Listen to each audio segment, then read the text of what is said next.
I grew up as the girl with bright eyes and a quick tongue, with more dreams floating in my head than the years I'd been alive to conjure them. With a pencil in my right hand and energy in my left, I would write. I would write about everything and nothing at the same time. Every day and every night, a secret between my mind and the infinite skies.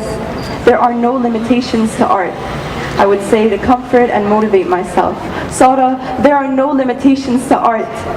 Never did I question whether this art of mine was really mine or the art of someone else. Someone else's words dancing gracefully on my tongue, someone else's culture pirouetting across my paper. Well, I would write nonetheless. I would write out of pain and sheer euphoria. I would write out of frustration and also the feeling of taking flight somehow. Every bit of every emotion I could feel traveled from the pumps in my heart to the twists in my brain, flowed through the bones in my body and shocked my fingertips. And with a delicate touch, the most eloquent of English words would appear on my paper. And that excited me for a while. The fact that I could write, and write well, it excited me a lot. But something about writing in a language that was not my own never really left the pit of my stomach. 9th grade Arabic class, taught by a man with far too much chest hair and not enough fabric to cover it up, by a man who lives on Bosomat and Shay and is too busy checking his Facebook account to notice my entering his classroom on the first day of school. صباح الخير, أنا اسمي El-Messeiry. The words sounded so strange coming out of my mouth. Did I mispronounce my own name? No. Should I have said the salam alaikum instead of sabah al-khair? No, that sounds even weirder in my head.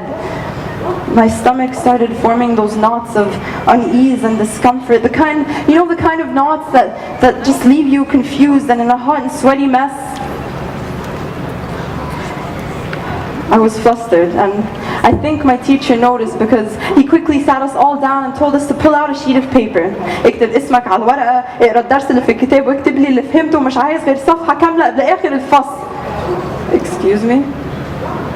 He wants me to write a full page of words in Arabic. Is this man crazy? I don't write in Arabic, I thought to myself. I don't write in Arabic. How tragic a thought. How sad and cruel on my part. I look up at my irritated teacher. I look down at my blank paper, look down at those blank lines, blank palms, a blank brain. I don't know what to do. I don't know how to start. I can't think in my own mother tongue. I can't think in my own mother tongue. Arabi. My heartbroken and jilted Arabi, I speak to you tonight in the language that occupies my mind and clouds my heart. With every word that I spit, my identity is split further and further, breaking away inside of me, two components of my identity in a continuous battle over the possession of my words. A continuous battle over the possession of my words. It was crazy. And I didn't know what to do, and so I look up at my teacher and I look down at my blank words, and I feel sad, but I don't know what to do. لو سمحت يا مستر، من فضلك يا مستر، سؤال يا مستر، هي ثقافة تكتب بالث ولا بالسين؟ ما كنتش عارفة إن الكلمة دي أصلاً ما تكتبش، أصلاً ما تلمسش، ولا أفكاري or my thoughts، ولا لساني or my tongue، ولا ورقتي or my paper. Confused مرفوع بالضمة.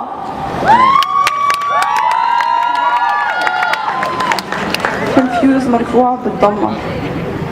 You see, language is as essential to culture as it is to identity. Why? Because identity is the culture of self, and I am a foreigner in either land, struggling to fight, struggling to climb the walls of language and culture and heritage and tradition for a piece of myself, for peace in myself.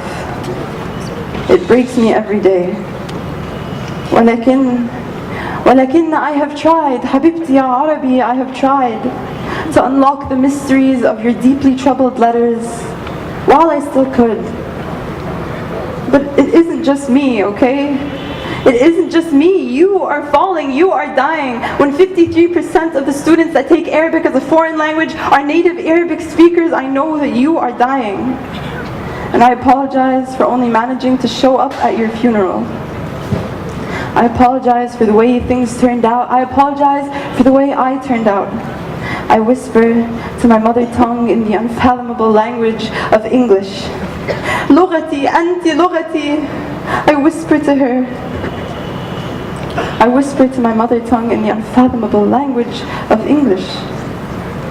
أنت لغتي أنت كنت لغتي. I remind myself of my roots, of my mother tongue. Well, excuse me, but will it still be the mother tongue of my children when their own mother's tongue only twists and turns in English?